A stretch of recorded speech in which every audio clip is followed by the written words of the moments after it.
أعوذ بالله من الشيطان الرجيم. بسم الله الرحمن الرحيم.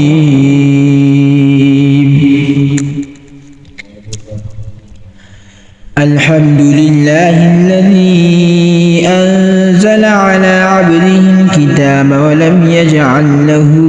عوجا قيما لينذر بأسا شديدا من لدنه ويبشر المؤمنين الذين يعملون الصالحات أن لهم أجرا حسنا ماكثين فيه أبدا وينذر الذين قالوا اتخذ الله ولدا ما لهم به من علم ولا لآبائهم كبرت كلمة تخرج من أفواههم إن يقولون إلا كذبا فلعلك باخع نفسك على آثارهم إن لم يؤمنوا بهذا الحديث أسفا إنا جعلنا ما على الأرض زينة لها لنبلوهم أيهم أحسن عملا وإنا لجاعلون ما عليها سعيدا جرزا أم حسبت أن أصحاب الكهف والرقيم كانوا من آياتنا عجبا إذ أوى الفتية إلى الكهف فقالوا ربنا آتنا من لدنك رحمة وهيئ لنا من أمرنا رشدا فضربنا على آذان في الكهف سنين عددا ثم بعثناهم لنعلم أي الحزبين أحصى لما لبثوا أمدا نحن نقص عليك نبأهم بالحق إنهم فتية آمنوا بربهم وزدناهم هدى وربطنا على قلوبهم إذ قاموا فقالوا ربنا رب السماوات والأرض لن ندعو من دونه إلها لقد قلنا إذا شططا هؤلاء قوم اتخذوا من دونه آلهة لولا يأتون عليهم بسلطان بين فمن أظلم ممن افترى على الله كذبا وإذ اعتزلتموهم وما يعبدون إلا الله فاووا إلى الكهف ينشر لكم ربكم من رحمته ويهيئ لكم من أمركم مرفقا وترى الشمس إذا طلعت تزاور عن كهفهم ذات اليمين وإذا غربت تقرضهم ذات الشمال وهم في فجوة منه ذلك من آيات الله من يهد الله فهو المهتد ومن يضلل فلن تجد له وليا مرشدا وتحسبهم أيقاظا وهم رقود ونقلبهم ذات اليمين وذات الشمال وكلبهم باسط ذراعيه بالوصيد لو اطلعت عليهم لوليت منهم فرارا ولملئت منهم رعبا وكذلك بعثناهم ليتساءلوا بينهم قال قائل منهم كم لبثتم قالوا لبثنا يوما أو بعض يوم قالوا ربكم أعلم أعلم بما لبثتم فابعثوا أحدكم بورقكم هذه إلى المدينة فلينظر أيها أزكى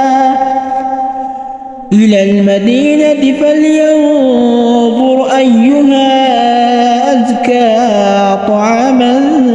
فليأتكم برزق منه وليتلطف ولا يشعرن بكم أحدا إنهم إن يظهروا عليكم يرجموكم أو يعيدوكم في ملتهم ولن تفلحوا إذا أبدا وكذلك أعثرنا عليهم ليعلموا أن وعد الله حق وأن الساعة لا ريب فيها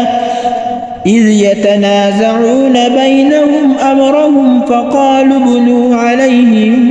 بنيانا ربهم أعلم بهم قال الذين غلبوا على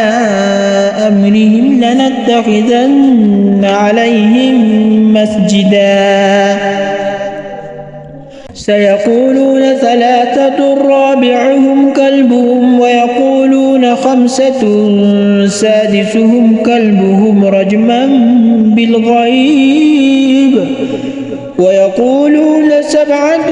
وثامنهم كلبهم قل ربي أعلم بعدتهم ما يعلمهم إلا قليل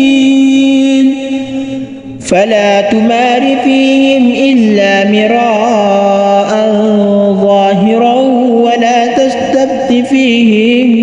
منهم أحدا ولا تقولن لشيء إني فاعل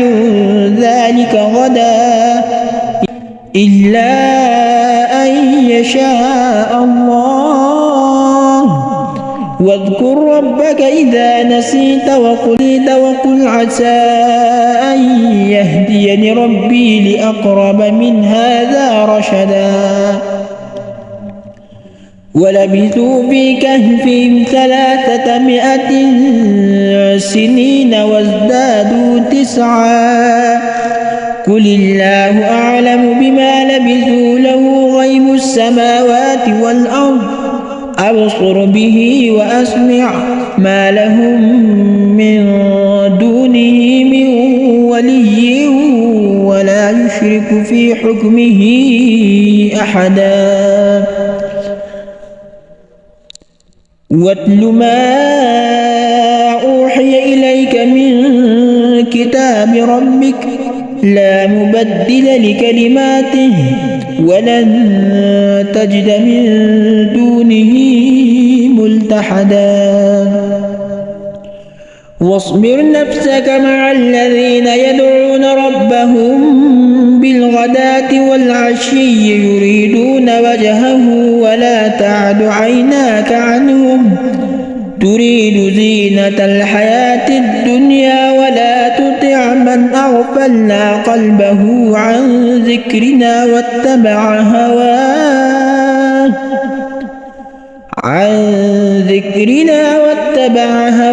وكان أمره فرطا وقل الحق من ربكم فمن شاء فليؤمن ومن شاء فليكفر إنا أعتدنا للظالمين نارا أحاط بهم سرادقها وإن يستغيثوا يغاثوا بماء كالمهل يشوي الوجوه بئس الشراب وساءت مرتفقا إن الذين آمنوا وعملوا الصالحات إنا لا نضيع أجر من أحسن عملا أولئك لهم جنات عدن تجري من تحتهم الأنهار يحلون يحلون فيها من أساور من ذهب ويلبسون ثيابا خضرا من سندس واستبرق يحلون فيها من أساور من ذهب ويلبسون ثيابا خضرا من سندس واستبرق متكئين يحلون فيها من أساور من ذهب ويلبسون ثيابا خضرا من سندس واستبرق متكئين فيها على الأرائك نعم الثواب وحسنت مرتفقا واضرب لهم مثل الرجلين جعلنا لأحدهما جنتين من أعناب وحففناهما بنخل وجعلنا بينهما زرعا كلتا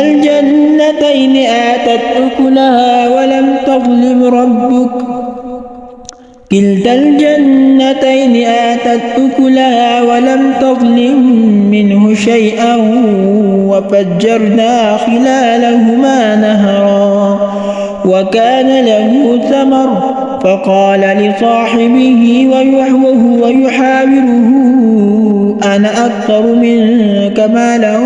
وأعز نفرا ودخل جنته وهو ظالم لنفسه قال ما أظن أن تبيد هذه أبدا وما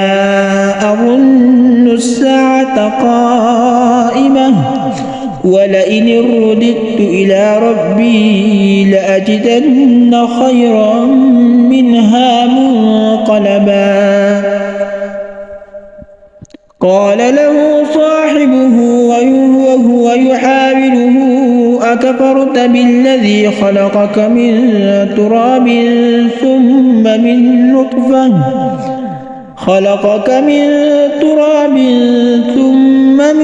نطفة ثم سواك رجلا لكن هو الله ربي ولا أشرك بربي أحدا ولولا إذ دخلت جنتك قلت ما شاء الله لا قوة إلا بالله إن ترني أنا أقل منك مالا وولدا فعسى ربي أن يؤتيني خيرا من جنتك ويرسل عليها حسبانا من السماء فتصبح صعيدا زلقا أو يصبح ماؤها غورا فلن تستطيع له طلبا وأحيط بثمره فأصبح يقلب كفيه على ما أنفق فيها وهي خاوية على عروشها ويقول يا ليتني لم أشرك بربي أحدا ولم تكن له فئة ينصرونه من دون الله وما كان منتصرا هنالك الولاية لله الحق هو خير ثوابا وخير عقبا واضرب لهم مثل الحياة الدنيا كماء إن أنزلناه من السماء فاختلط به نبات الأرض فأصبح حشيما تذروه الرياح وكان الله على كل شيء مقتدرا المال والبنون زينة الحياة الدنيا والباقيات الصالحات خير عند ربك ثوابا وخير أملا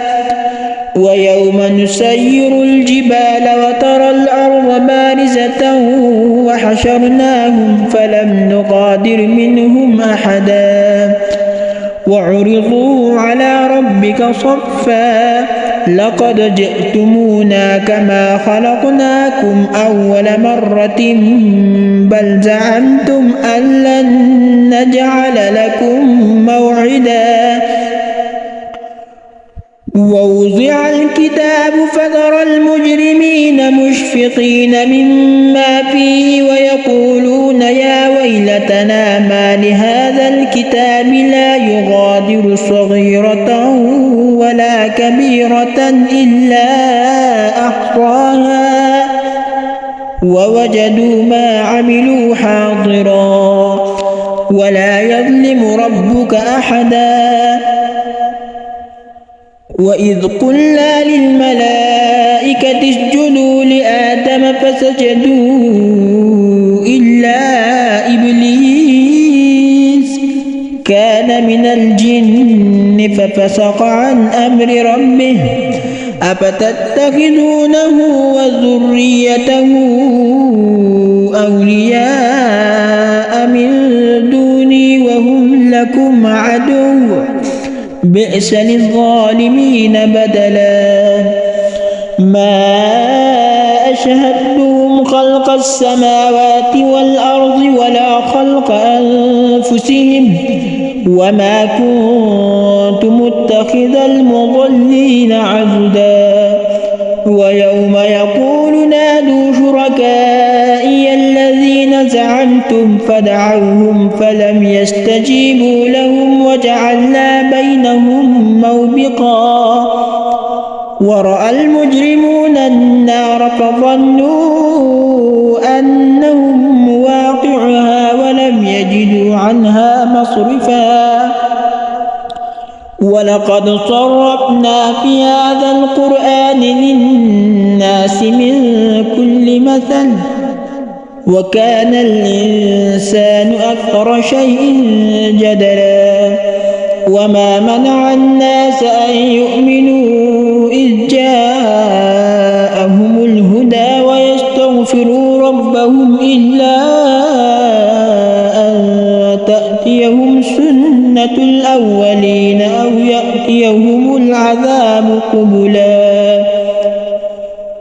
وما نرسل المرسلين إلا مبشرين ومنذرين ويجادل الذين كفروا بالباطل ليدحضوا به الحق واتخذوا آياتي وما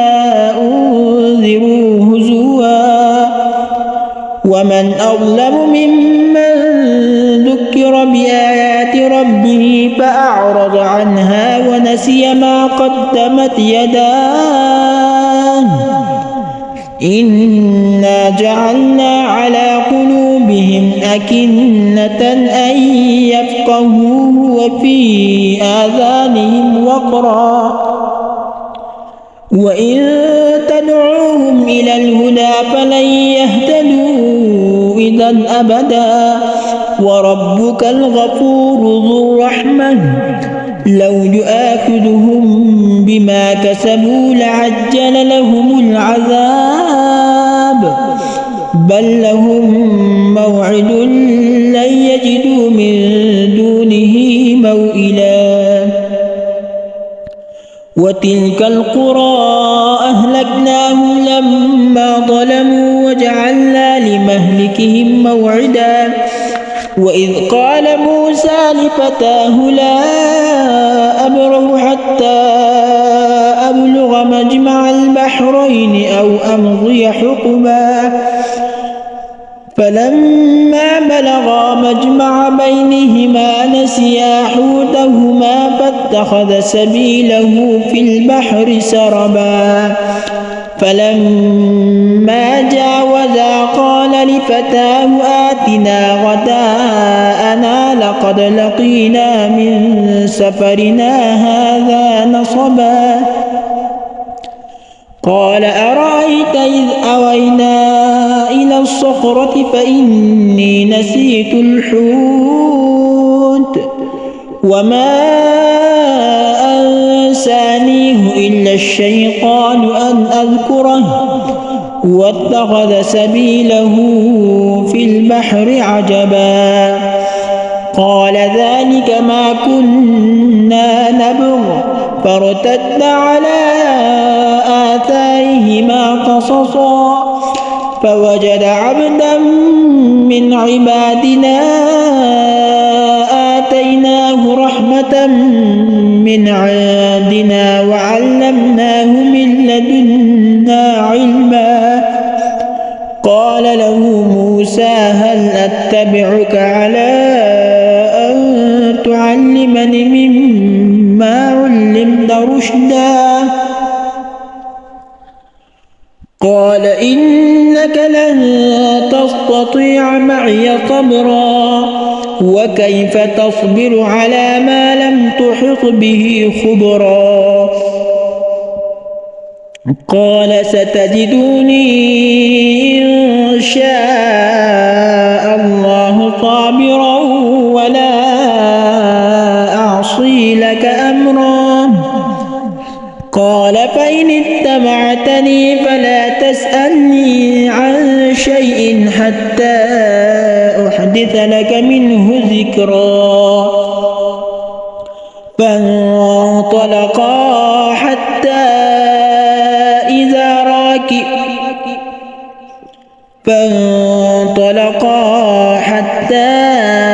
إذا ركب في السفينة خرقها قال أخرقتها لتغرق أهلها لقد جئت شيئا إمرا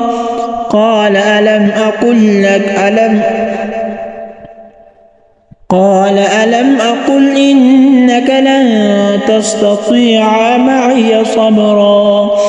قال لا تؤاخذني بما نسيت ولا ترهقني من أمري عسرا فانطلقا حتى إذا لقيا غلاما فقتله قال أقتلت نفسا زكية بغير نفس لقد جئت شيئا نكرا قال ألم أقل لك إنك لن تستطيع معي صبرا قال إن سألتك عن شيء بعدها فلا تصاحبني قد بلغت من لدني عذرا فانطلقا حتى إذا أتيا أهل قرية استطعما أهلها فأبوا أن يضيفوهما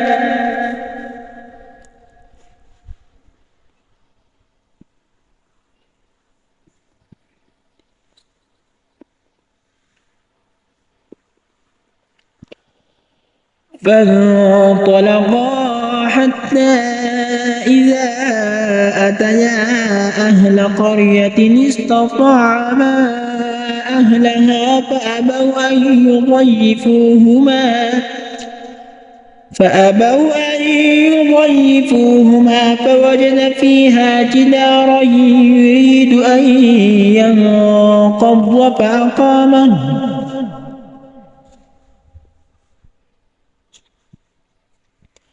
قال لو شئت لاتخذت عليه أجرا قال هذا فراق بيني وبينك سأنبئك بتأويل ما لم تستطع عليه صبرا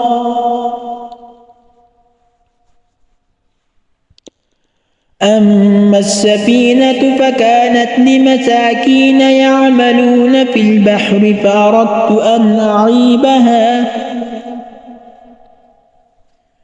فأردت أن أعيبها وكان وراءهم ملك يأخذ كل سفينة غصبا وأما الغلام فكان أبواه مؤمنين فخشينا أن يرهقهما طغيانا وكفرا فأردنا أن يبدلهما ربهما خيرا منه زكاة وأقرب رحما. وأما الجدار فكان لغلامين يتيمين في المدينة وكان تحته كنز لهما وكان أبوهما صالحا فأراد ربك أن يبلغا أشدهما ويستخرجا كنزهما رحمة من ربك وما فعلته عن أمري ذلك تأويل ما لم تستطع عليه صبرا. ويسألونك عن ذي القرنين قل سأتلو عليكم منه ذكرا إنا مكنا له في الأرض وآتيناه من كل شيء سببا فأتبع سببا حتى إذا بلغ مغرب الشمس وجدها تغرب في عين حميئة حتى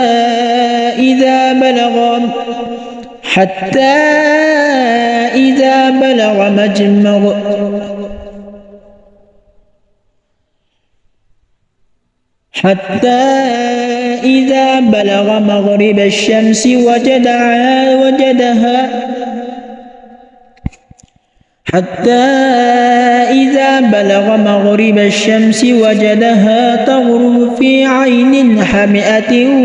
ووجد عندها قوما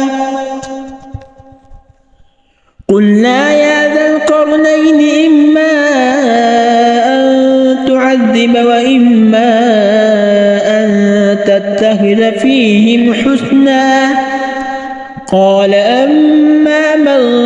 ظلم فسوف نعذبه ثم يرد إلى ربه فيعذبه عذابا نكرا وأما من آمن وعمل صالحا فله جزاء الحسنى وسنقول له من أمرنا يسرا ثم أتبع سببا حتى إذا بلغ مطلع الشمس وجدها تطلع على قوم لم نجعل لهم من دونها سترا كذلك وقد أحطنا بما لديه خبرا ثم أتبع سببا حتى إذا بلغ بين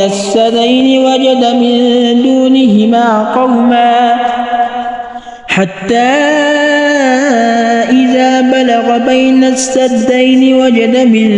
دونهما قوما لا يكادون يفقهون قولا قالوا يا ذا القرنين إن يأجوج ومأجوج مفسدون في الأرض فهل نجعل لك خرجا على أن تجعل بيننا وبينهم سدا قال ما مكني فيه ربي خير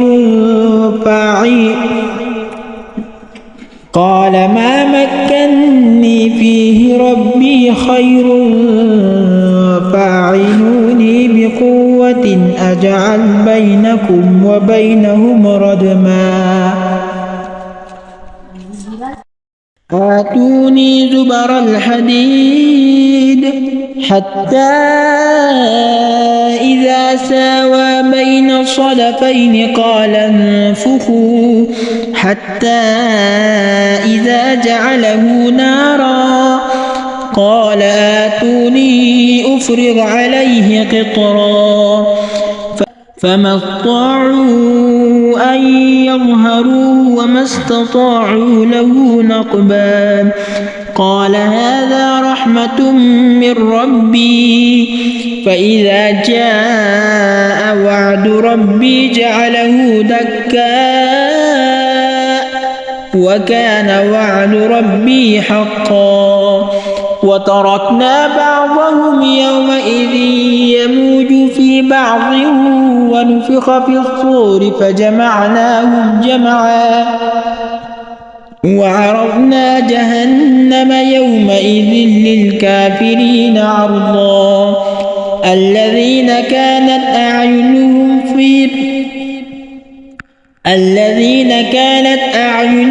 في غطاء عن ذكري وكانوا لا يستطيعون سمعا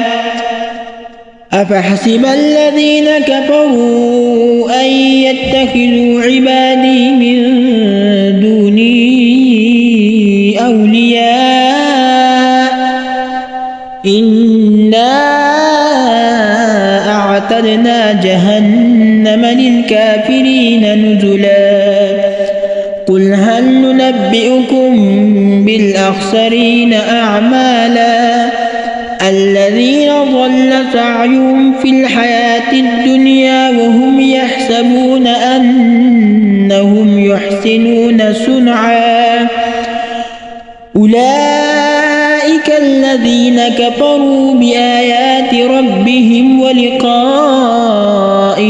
فحبطت أعمالهم فلا نقيم لهم يوم القيامة وزنا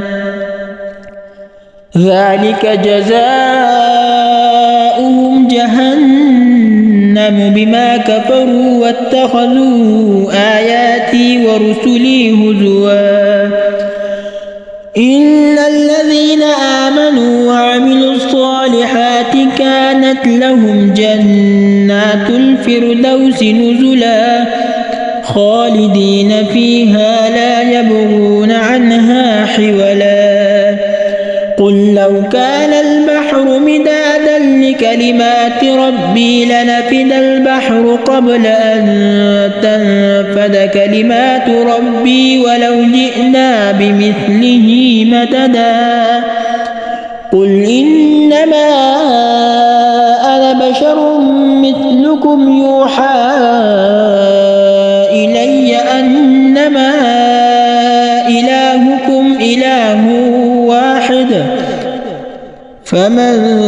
كان يرجو لقاء ربه فليعمل عملا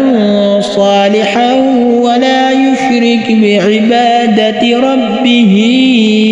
أحدا.